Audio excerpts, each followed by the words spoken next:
Hi friends, today I am once again here with a new concept and a new chapter. I hope you are enjoying my videos. Do check out my videos in a playlist of algebra and geometry from our channel. So let's start with the today's video. In this video, we are going to talk about a concept of distance formula from coordinate geometry. Now first, why do we need a distance formula? See, every time it is not possible to measure the distance between 2 points by using measuring tape. So, if you know the 2 points whose you are aware the coordinates, then we use the distance formula for finding the distance between them. Now, when I say coordinate plane, I am talking about our coordinate axis, that is x and y. Now, I have the 2 points A and B. They are at some distance where we can use the distance formula provided we know the coordinates. So let us take the coordinates of A as x1, y1 and B as x2, y2. Now to find the distance AB, the formula goes as square root of x2 minus x1 the whole square plus y2 minus y1 the whole square. I repeat, what is the distance formula? Square root of x2 minus x1 the whole square plus y2 minus y1 the whole square. Now let's have a look at one simple sum based on a distance formula. Find the distance between the following pair of points. I have taken the points P and Q. Now see, the coordinates of P is what? Minus 5, 7. So that will become our x1, y1. And Q coordinates is minus 1 and 3. So it will become our x2, y2. Now we have to find the distance between P and Q. So first, our x1 is minus 5, y1 is 7, x2 is minus 1 and y2 is 3. Let's start with the distance formula. Now since we have to find the distance between points P and Q, we write distance PQ is equals to root of x2 minus x1 the whole square plus y2 minus y1 the whole square. Now you have to just substitute the values properly. Be careful with a minus sign. Now here our x2 is minus 1. So we write minus 1 minus 5 the whole square. Now I have made use of bracket because my x1 is negative. So to avoid confusion, I am using the bracket for writing x1 plus y2. Our y2 is what? 3. So it is 3 minus 7 the whole square. Now see, root of minus 1 minus becomes plus. So it will become minus 1 plus 5 the whole square plus 3 minus 7 gives us minus 4 the whole square. Now minus 1 plus 5 will give us 4. So it is 4 the whole square plus minus 4 square becomes positive 16. Remember, square of any negative number is always positive. So here it will become 16. Now again that will give us root of 16 plus 16. Now what is 16 plus 16? It gives us root of 32. Now see, here we have root symbol above 32. So basically we have to find the square root of 32. So check, do we get a perfect square as a factor in a 32? Yes, you get 4 8s are and 16 2s are. But 4 is a perfect square of 2, 16 is a perfect square of 4.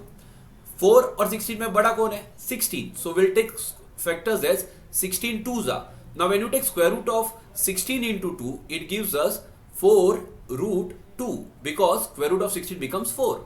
So the answer here becomes 4 root 2 units. I hope you have understood this. Let's have a look at one more sum, which is a basic application of this formula. Show that the points A 1, 2, B 1, 6, C 1 plus 2 root 3, 4 are the vertices of an equilateral triangle. Now see here, equilateral triangle. What do we know about the sides of an equilateral triangle? All sides are equal. So basically their lengths have to be equal.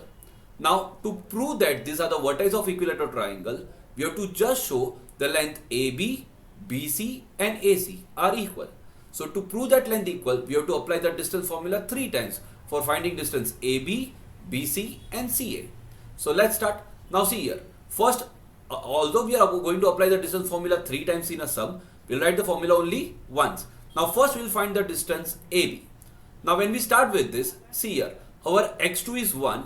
So root of 1 minus 1 the whole square plus 6 minus 2 the whole square. Now what is 1 minus 1? 0. So it becomes root of 0 square plus 4 square. Now 0 square is 0, 4 square is 16, so 0 plus 16 gives us 16. So it is root 16. Now root 16 is nothing else but our 4, so therefore this becomes 4 units. Now same way we are going to find distance BC. Now when we talk about distance BC, just check the coordinates of C. थोड़ा भारी दिख रहा है but है नहीं. See our root of x2 minus x1. Now this time our x2 is 1 plus 2 root 3. You have studied such numbers in your chapter real numbers. Now 1 plus 2 root 3 can also be written as 2 root 3 plus 1. It's one and the same. Many students prefer to write irrational number first and then the rational number, or rational number first and then the irrational number. Now in this I'll take it as first as 1 plus 2 root 3 minus 1 the whole square plus 4 minus 6 the whole square. Now that is root of 1 plus 2 root 3 minus 1, where 1 gets cancelled, so we are left with only 2 root 3. So it becomes 2 root 3 the whole square. Now 4 minus 6 gives us minus 2. So it is minus 2 the whole square. Now see, square of an irrational number, that is 2 root 3. Now 2 square is 4, root 3 square is 3. So 4 3s are 12. So 2 root 3 the whole square gives us 12. Plus minus 2 square. Now square of any negative number is always positive. So minus 2 square will become 4. So 12 plus 4 will give us 16. So it is root 16. And square root of 16 is, we know, that is nothing else but 4 units. So we got the second distance also. Now same way you are going to find the distance AC. Now purposely in this part, instead of taking as 1 plus 2 root 3, I have taken this as 2 root 3 plus 1, so that many students who prefer to write irrational number first and then 1, they should get it is one and the same. So 2 root 3 plus 1 minus 1 the whole square plus 4 minus 2 the whole square. Now here again plus 1 minus 1 gets cancelled. So we are left with 2 root 3 the whole square plus 4 minus 2 is 2. So it is 2 the whole square. Now as I told you, 2 root 3 the whole square will give us 12. So it is 12 plus 4, that will give us 16. Now square root of 16 is what? 4. So distance AC is also 4 units. Now if you observe from equation 1, 2 and 3, we get distance AB is equals to distance BC is equals to distance AC. In other words, all 3 lengths are equal. Now since all the 3 lengths are equal, we can say the points are nothing else but the vertices of an equilateral triangle by definition. Why?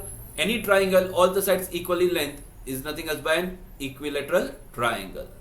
I hope you have understood the distance formula in its application. Now, in a brain gym section, I have given you 2 sums based on the same concept. Pause the video or else rewatch this video and then go for the brain gym section and then try to solve the sums. Of course, the answer will be given to you in my description. So let's move towards brain gym section. Now in first sum, you have to just apply the distance formula. In second sum, I have asked you to show that ABCD are the vertices of a rhombus. Now what are the properties of a rhombus? All sides are equal. So here also what you will do, you will just find the distance AB, BC, CD and AD. And all the 4 distances have to be equal. If you get it equal, then the quadrilateral formed is nothing else but the rhombus. So the vertices are the rhombus ABCD. I hope you have enjoyed the video. Do like, share and subscribe my channel, and also share this video with your friends. Thank you.